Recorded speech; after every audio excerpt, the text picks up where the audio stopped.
기쁘고 기쁜 주일입니다. 하나님께 영광을 올려드리며 또 주님을 온전히 바라보면서 나를 드릴 수 있는 이 시간에 진정으로 나를 드리며 예배하는 그러한 시간에 은혜 온통 전부 다 받으시기를 주님의 이름으로 축복합니다.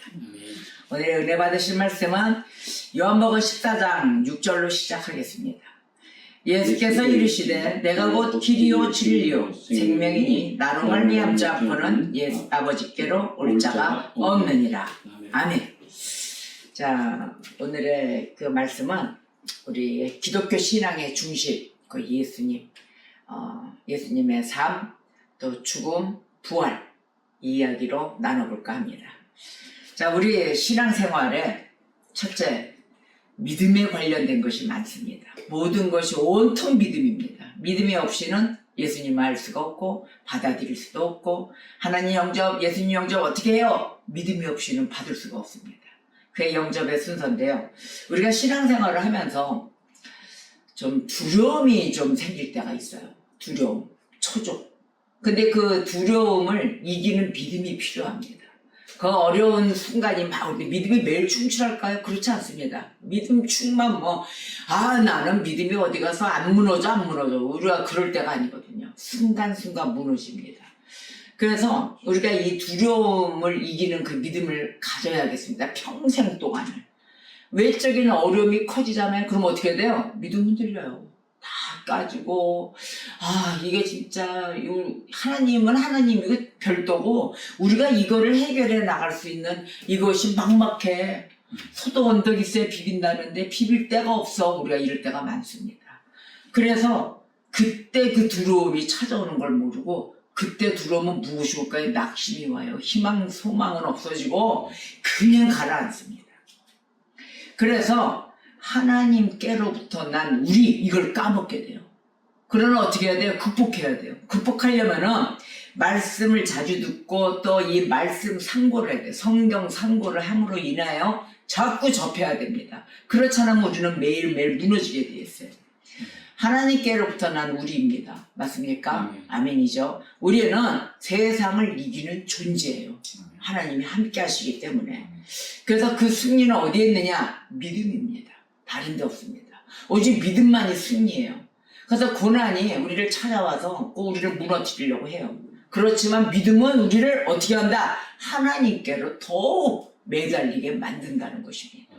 우리의 믿음이 어려운 상황, 이게 제일 많은 것 같아요. 세상 살면서 어려운 게 제일 많이 있어요. 어려운 그 시절이, 또 이 고난, 또 그 뭐라 그럴까, 이 부딪힘에 의해서 상처받는 거, 이런 게 있잖아요. 그럼 어디서 오느냐 하면 제일 가까운 사람한테서 와요. 그 받는 상처가 인해서 빨리 아물지도 않고 이럴 때 그 믿음이 흔들리고 속상하고 또 하다못해 자살, 너무 심한 경우는 자살까지 생각하지. 살 힘이 너무 없을 때, 너무 기댈 데가 없고 너무 지칠 때, 이때 믿음으로 하나님 붙으세요 그 소리가 들어가겠어요? 안 들어가요. 웃기고 있네, 너나 잘 믿어, 이렇게 될 거예요 아마. 그래서들 자살의 길로 향하고 다시 살 수 있는 그 소망의 힘을 잃고 이러는 것 같습니다. 왜? 그럴 수 있어요. 그러나 우리가 이 자진매 속에서 하나님을 붙드는 훈련을 해야 된다는 것입니다. 두려움을 이기는 믿음. 그래도 하나님은 여러분, 그래서 어떻게 해서든지 살기만 하라는 소리가 있지 않겠습니까? 이 세상 그래도 돕는 자가 옆에 있기에 살만하다라고 합니다. 근데 혹시 우리가 또 그 살만하게끔 하는 그런 돕는 자를 무시하고 또 있지는 않은가? 내 자존심이 허락질 않아서 또 이런 경우도 있어요. 치사하고 그래 더러워, 내가 좀 얼굴이 팔려 이래가면서 그 돕는 자의 손길을 마다하고 있지는 않은가? 이런 것도 찾아봐야 될 것입니다. 그렇다면 어떻게 될까요? 모든 것이 내 자아예요. 하나님의 방법을 쫓지 않고 그래도 우리는 힘들어도 하나님을 붙들어야 된다는 것입니다. 요한일서 5장 4절에 보면 무릇 하나님께로 난 자마다 세상을 이기느니라. 아멘. 이긴다 그랬어요. 그래서 세상을 이기는 승리, 그 방법까지 알려주십니다. 세상을 이기는 승리는 이것이니 우리의 믿음이니라. 아멘. 믿고 전진합시다. 그래서 십자가를 어떻게 해서든지 붙드는 이런 자는 어떤 상황 속에서도 흔들리지 않는다. 오히려 영혼의 힘을 얻게 됩니다. 여러분, 이 말씀의 체크 부분을 크면 잡으시고 십자가를 붙드셔야 됩니다. 그렇다고 해서 나무 막대기 십자가 해가지고 이렇게 붙들고 다니는 거 아니에요. 내 마음에 예수 그리스도 그 삶에 의해서, 죽음에 의해서, 부활에 의해서 우리를 어떻게 살리셨는가, 이러한 십자가를 우리는 꼭 붙들어야 된다는 것입니다. 그래서 두려움에 머물지 말고 믿음을 선택합시다. 아멘. 그래서 믿음은 우리를 그 하나님의 은혜 안에 머물게 해요. 항상 은혜가 고갈되다가도 채워주고. 그래서 하나님, 주님 만나러 갈 때까지 이 땅에 사명 다하면서 주님 만나러 갈 때 그 끝까지 나아가는 힘이 된다는 것입니다. 엘리어스 플레저라는 학자가 이렇게 이야기했어요. 믿음과 기도는 마음의 생명을 유지해주는 영혼의 호흡이다. 아멘이다. 영혼의 호흡입니다. 우리의 마음의 생명을 유지해줘야 돼요. 그래서 세상을 이기는 승리는 우리의 믿음이다. 꼭 붙드십시오. 그래서 오늘 우리가 함께 묵상할 말씀이 바로 이것입니다. 기독교 신앙의 중심, 바로 이것입니다. 곧 누구? 예수 그리스도의 삶과 죽음과 부활입니다. 이 사건들은 실제 역사 속에 있는 사건이에요. 이 실제 히스토리예요. 그래서 이 역사 속에서 일어난 하나님의 구원의 여정입니다. 오늘 귀를 쫑긋하고 한번 들어보죠. 예수님의 그 죽음에 이르기까지의 그 이른 동안에 뭐 조용히 자연사처럼 이루어졌을까요? 그 안에 이루어질 때까지 배신이 있고 핍박이 있고 이렇습니다. 자, 그리고 그 가운데 드러난 인간들의 배신 핍박이 있었지만 그 가운데 예수님이 죽을 때까지 일어난 그 속에서 하나님의 사랑이 보입니다. 또 하나는 하나님의 계획이 있으십니다. 근데 이 계획이 너무도 이겨낼 수가 없는 것인데도 그것에 끝까지 순종하시는 예수님의 모습을 볼 수가 있겠습니다.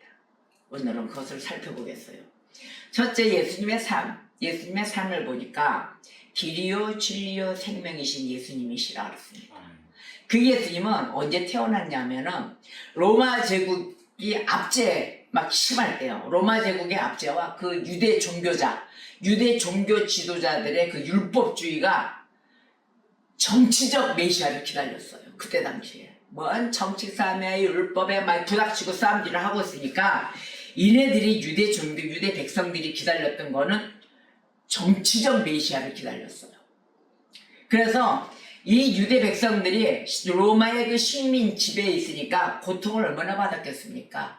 그러니까 뭐 은혜의 이게 아니고 영혼의 생명을 따진 게 아니고 오직 정치적으로 해결할 수 있는 그런 메시아 예수님 옷이 없어서 기다린 거예요. 그런데 예수님이 목수의 아들로 태어나셨잖아요. 이 당시 때. 근데 이 예수님은 단순히 정치적 해방자가 아니었었어요. 아니었고 어떤 분이셨느냐? 하나님께 이르는 유일한 길, 그것만이 선포하셨다는 것입니다. 그래서 오늘 본문 말씀 요한복음 14장 6절에 내가 곧 길이요 진리요 생명이니 나로 말미암지 않고는 아버지께로 올 자가 없느니라.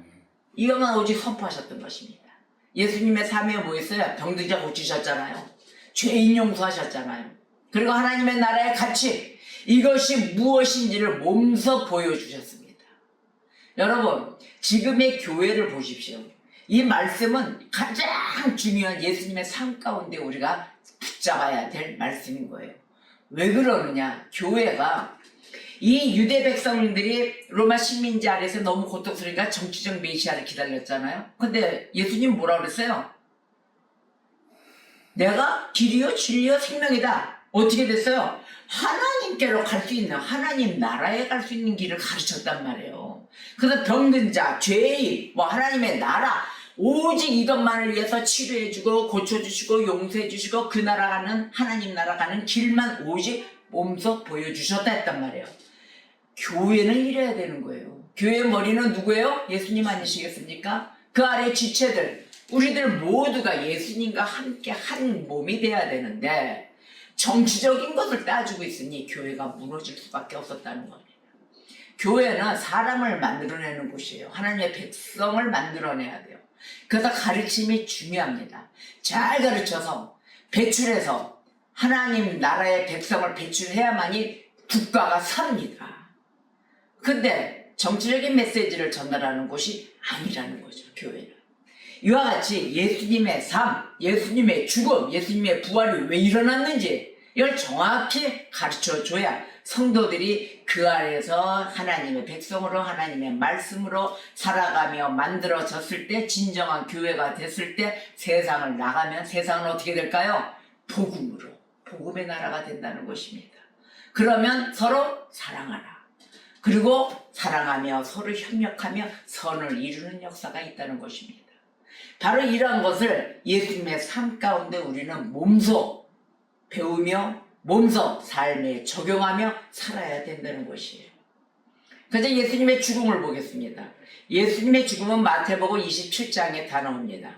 인류의 죄를 대신 짊어지셨어요. 그래서 대속의 죽음이 이루어진 것입니다. 모든 죄를, 인류의 죄를 짊어지셨어요. 그러나 이 길은 인간들은 뭐 했어요? 배신, 모진, 핍박, 이걸로 가득 찹니다. 아니, 내 죄를 대신 지고 가는 예수님한테 핍박해요. 그리고 배신해요. 자, 가까운 제자 배신이 있죠? 가룟 유다, 은 30에 예수님을 팔잖아요. 곤방 십자가에 달리실 분인데, 마태복음 26장 14, 15절에 보면은 그때 12 중에 하나인 가룟 유다 그럽니다. 12제자 중에 하나인 가룟 유다. 그 자가 대제사장에 가서 내가 예수를 너에게 넘겨줄게, 이렇게 이야기합니다. 그러니까 얼마 줄래?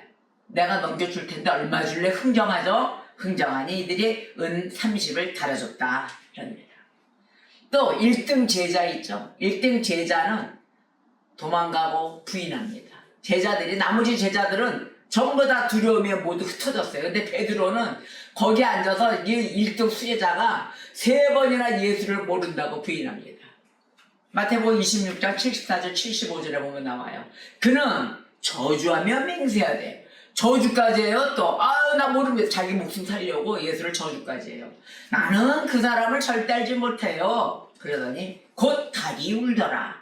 이때 베드로가 예수님의 그 말씀에, 너는, 예수님이 그랬거든요, 베드로한테. 너는 닭 울기 전에 너가 나를 3번 부인하리라, 이 말씀을 하셨거든요. 그러니까 닭이 꼬꾸닥꼬꾸 하고 우니까 벌떡 예수님 얘기가 생각나는 거예요. 아, 그랬지, 내가 3번 부인한다고 그랬더니. 그러니까 그 생각이 나가니 밖에 나가서 심히 통곡하고 울더라. 이미 벌써 지나갔죠? 자, 제자들은, 나머지 제자들은 다 도망갔어요. 무서우니까. 또 모진 핍박과 조롱이 일어나죠. 예수님은 채찍질을 당하십니다. 그리고 가시관까지 쓰십니다. 피죽 흘려요. 군인들에게 조롱받으셨어요. 근데 이 예수님이 채찍질 당하고 이 가시관 쓰고 군인들에게 조롱받는 그 모습이 얼마나 적나라하지. 마태복음 27장 29절에서 30절 말씀 보세요. 가시관을 엮어 그 머리에 씌우고, 가시관, 그 머리뼈치가 그걸 머리에 씌우고, 갈대를 그 오른손에 들리고, 갈대를 오른손에, 예수님 오른손에 들렸어요. 들리고 그 앞에서, 바로 그 모습 앞에서 이네들이, 군인들이 무릎을 꿇어 희롱합니다. 희롱하여 이르되 유대인의 왕이여 평안할지어다. 여러분, 이 피 줄줄 흐르고 가시가 이마에 다 꼽혔는데 이게 평안하겠어요? 완전 조롱도 이런 조롱이 없죠? 평안할지어다 유대인의 왕이여. 그러면서 침뱉습니다. 침뱉고 또 오른손에 들려진 그 갈대를 또 빼앗아서 그네들이 예수님의 그 머리에 칩니다. 막 때려가면서 유대인의 왕이여 평안할지어다. 으하! 침 턱 뱉어가지고. 야, 이런 인간들이 이렇게 못됐습니다. 이렇게 모집니다.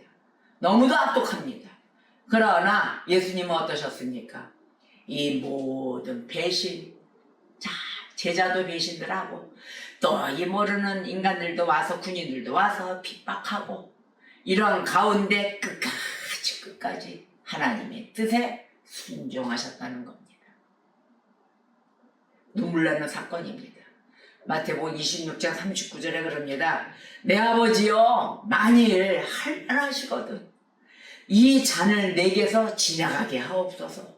그러나 나의 원대로 마옵시고 아버지의 원대로 하옵소서 라고 기도하십니다. 아멘. 그 기도. 나는 너무 이 견디기가 너무 힘들지만 아버지 할 수 있을 거면 이 잔 좀 치워주시겠습니까? 그러나 내 뜻은 이렇지만 내 뜻대로 하지 마옵시고 아버지의 뜻대로 하옵소서 라고 기도하십니다. 그러고 나서 27장 50절에 떠나십니다. 예수께서 다시 크게 소리 지르시고 영원히 떠나시니라. 아멘. 예수님의 죽음은 하나님의 구원 계획에 순종하신 이 인류의 모든 죄를 대속하시고 또 인류를 사랑하신 사랑의 완성인 것입니다. 바로 이게 예수님의 죽음이에요. 자, 그래서 예수님이 부활하시죠? 부활 보세요. 영원한 생명의 약속을 하시기 위해서 부활하시는데 예수님의 이때 당시에 죽음을 맞이하고 예수님의 무덤이 있었을 거 아닙니까? 그 무덤은 로마 군인들에 의해서 철저히 지켜졌어요. 그곳은. 근데 이 모든 인간적인 장치에도 불구하고 어떻게 됐어요? 예수님 사망 권세를 깨뜨리시고 부활하셨습니다. 아무도 몰라요. 없어졌어요. 그 돌무더기에 문이 열려져 있고 자 28장 마태복음 28장 6절에 그가 여기 계시지 않고 그가 말씀하시던 대로 살아나셨느니라. 아멘. 이 부활 죽음을 이긴 승리입니다. 그리고 우리 모두에게 영원한 생명을 보증하는 사건이에요. 저는 예수님의 무덤에 가봤습니다. 그래도 이렇게 이스라엘 전쟁 나기 전이죠. 근데 그 무덤 위에 이렇게 예수님이 누우셨던 곳이니까 누워 계셔서 잠시라도 3일이라도 죽어 계셨던 그곳에 손 한 만져봤어요. 이렇게 그 돌 무덤이었어요. 야 너무도 감회가 또 내 가슴에 뭉클함이 왜 나를 위해서 부활하시사 나를 이렇게 죄 많은 나를 또 살려주시고 이 은혜에 차서 사망 권세를 깨뜨리시고 부활하신 예수님 나는 이 예수님 곁에서 떠나지 않겠습니다. 나의 모든 사망 권세 다 부서뜨리고 이건 죽어도 싼 나를 죽어도 당연한 나를 어쩜 이렇게 나를 살려주셨습니까? 그리고 한참 엎드려서 기도했던 그런 시간이 있었습니다. 자, 부활은 죽음을 이긴 승리입니다. 우리 모두에게 영원한 생명을 보증하는 사건이 된 것입니다. 고린도전서 15장 20절에 그러나 이제 그리스도께서 죽은 자 가운데서 다시 살아나사 잠자는 자들의 첫 열매가 되셨도다. 아멘입니다. 여러분 영원한 생명의 약속이신 우리 예수님 이 예수님이 기독교 신앙의 중심이십니다. 여러분 기독교 신앙의 중심이 무엇이냐라고 여러분 물으면 이제는 대답을 떳떳하게 하십시오. 예수님의 삶과 예수님의 죽음과 예수님의 부활입니다. 오늘 우리의 이 삶 속에서도 살아있는 복음인 것입니다. 우리의 삶 전체가 되어야 돼요. 우리의 삶에서는 철저하게 예수님을 따르는 길을 걸어야 되는 것입니다. 자 보십시오. 죽음에서는 십자가의 은혜, 그 은혜와 또 예수님의 순종, 그것을 우리는 죽을 때까지 붙들어야 되는 것입니다. 부활 보십시오. 영원한 생명의 소망을 누려야 됩니다. 하나님 앞에 우리가 희망, 소망을 안고 갈 때 이 영원한 생명의 소망을 주신 부활의 사건, 이것은 우리가 끝까지 우리의 부활하는 영생을 위해서라도 우리는 끝까지 누려야 한다는 것입니다. 이것은 무엇으로 누리냐? 바로 우리의 믿음이에요. 오늘도 우리가 주일을 지키며 예배하지 않습니까? 예배하는 바로 우리의 삶, 바로 이것이 복음의 증거가 되어야 된다는 것입니다. 예수 그리스도의 부활을 믿는 자는 배신과 핍박 속에서도 흔들리지 않습니다. 여러분 하나님의 뜻에 순종하며 소망 가운데 살아가는 이 나날들 기독교 신앙이 중심이 되어 오직 예수만을 위하여 사십시오.